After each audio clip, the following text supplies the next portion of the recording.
Hey, beautiful people, Ryan Hamer here. Today, hope you guys are doing well. So today we are going to be talking about the pay for delete method. And one of the most common questions that I get is it real? Is it this unicorn strategy that is only applicable in the States? I'm in Canada, so a lot of you watching this that are in the US will know that it's actually a legitimate practice. Those of you in the UK, you might be wondering if it's a legitimate practice. However, those of you in Canada, where I am situated, are also wondering the same thing. Now, before I get into that explanation, let me get into some housekeeping items. Thank you again for watching this video. Please feel free to like, share, subscribe, and tell a friend, and click on one of the links in the description. I should have one of those links in the description that allow you to join my mailing list. Yes, I do have a mailing list. And also, if you want a one-on-one free consultation with me to see whether I might be able to personally help you with whatever issues that you may have, then you can hire me, absolutely. Click on that link and set up an appointment with me. I'd be more than happy to chat with you. Now, getting into the pay for delete method. It is true. It does exist. It is real, especially here in Canada. Now, I will say one thing. Firstly, collection agencies are not obligated to accept, adhere, or to negotiate with you with regards to a pay for delete request. Credit bureaus, they are not obligated to remove anything from your credit bureau if you have paid it.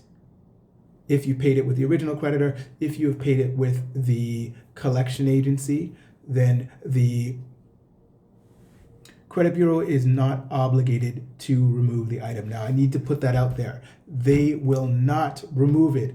So if you pay the creditor or you pay the original creditor and you have not arranged any pay for delete request, scenario, situation, or agreement, then you can't contact the credit bureau and say, hey guys, I need you to remove this because I paid that. They're going to look at you and they're going to say, well, yeah, you were supposed to pay the debt. You owed it.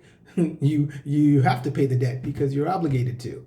So just want to put that out there because a lot of people have that misconception, because sometimes I get calls and a lot of people ask me about this pay for delete thing and is it possible, is it true, and why hasn't they removed it? And then when I ask them questions, they're like, well, yeah, there's nothing. You got nothing. If you've seen my other videos talking about it, then yes, if you have some agreement in writing with the creditor, then you have a possibility of getting it off of, you have a higher percentage of getting it removed from your credit bureau report if you go about it the right way.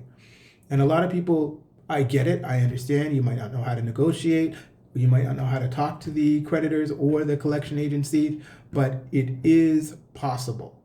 It's not a guarantee, but it is possible within Canada. So I want to put that out there and let you guys know, because some people are sitting down with debt that they are afraid to tackle, and they are afraid to communicate with the collection agency because they don't know their options. They don't know what to say, and they don't know if it'll work for them. But it is definitely possible. It's not always a guarantee. Like, I'm not always successful in negotiating it. However, I know I've done it enough to know what to say and what to look for. And there's some collection agencies that are a little bit more flexible, if you will, with regards to negotiating the payment of a debt in that manner, in that fashion. Because what happens is, why would a collection agency or a creditor be willing to negotiate with you with regards to a pay for delete option? So essentially what that means is you're going in, you're saying, well, look, I'm going to pay, will you delete it? Now, why it might be beneficial to them is it could be the end of the month. That particular agent that you have on the phone could want to meet his quota, and they want to clear off their books. They want to get as many files off of their desk as possible, and they are going to do the needful to ensure that that happens. And if that means agreeing to your terms with regards to a pay for delete, provided that they receive a suitable payment, in exchange, then that means it may go in your favor. So also in the States, the way it works is if you get a percentage of, like, say you negotiate a debt, say the debt's $1,000, and you negotiate the debt down to, say, $500. In some states, you got to pay taxes on that. You got to pay taxes on the money that you saved from the debt, so you're not really saving. But in Canada, it's a little different. If I negotiate down $500 off that debt, then I pay $500 to the creditor, and that other $500 just disappears. I don't have to think about that or pay taxes on that. So you're kind of blessed in Canada with regards to being able to pay your debt off that way. So that's a good thing. Pay for delete helps you because a lot of times if you pay the debt with a creditor, but it doesn't come off of your credit bureau report, that debt is still going to be stuck on your credit bureau report for the next 6 years or so. Unfortunately, that's the reality of it. So why does this matter and where does this come into play? Because what happens is a lot of people ask the question, does it make sense that I pay the debt? Should I pay it? Well, and I always say it depends. Where are we with that debt? Are we in the first year of that debt? Or are we in the 5th year of that debt? If we're in the first year of that debt, then if there's stuff that you want to do with regards to your credit within the next 5 years, then for sure you may want to consider paying that debt.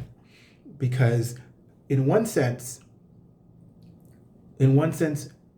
yes, on paper, it's still going to look as a black eye. It's still going to show up as a black eye in the collection section of your credit bureau report. However, at least it's going to show that it's paid.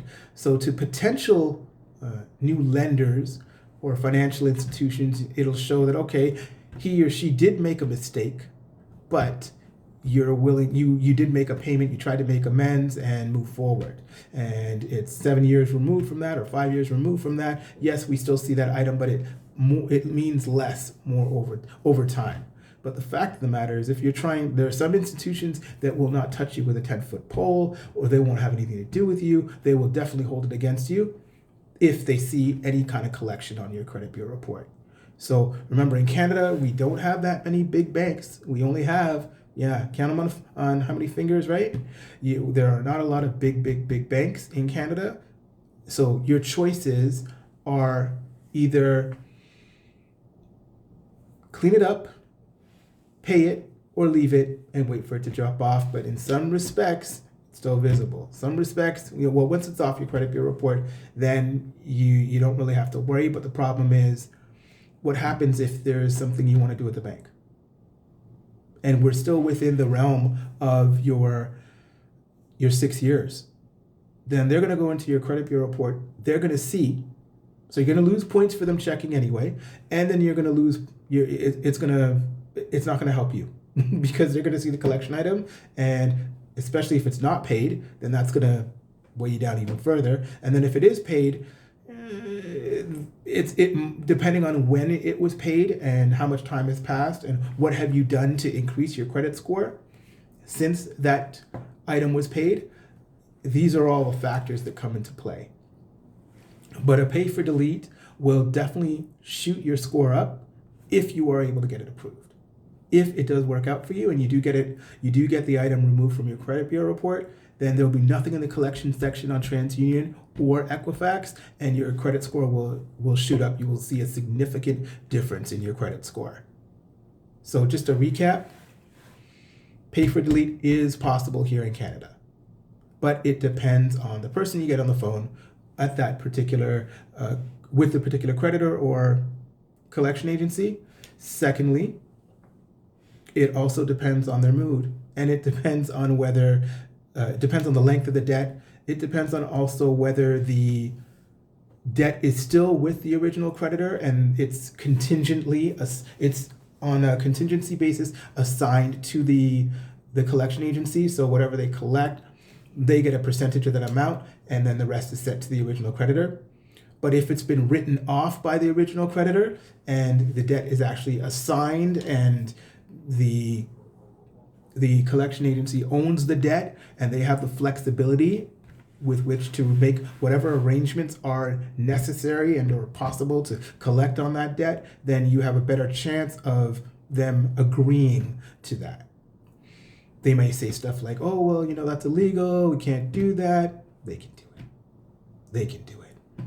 Because they have the ability to contact Equifax or TransUnion to pull back a debt for whatever reason they see fit. Their codes or their line items or whatever they can put into their system or in their request. They don't have to say anything, as a matter of fact. They can just contact Equifax and say, all right, we need you to drop this debt. We need to pull this item out of collections. They can contact TransUnion and say, we need to pull this item out of collections. They don't have to have a reason. They don't have to give them a reason because they are their client. And if they make that arrangement with you, then that's something that they can do. So hopefully you got some value out of this video. And again, please feel free to like, share, and subscribe. Sign up to my mailing list, as well as if you have any further questions or you want to have a free consultation with me, then there is a link over there in the description. Thanks again for watching. My name is Ryan Hamer, and I wish you a great day.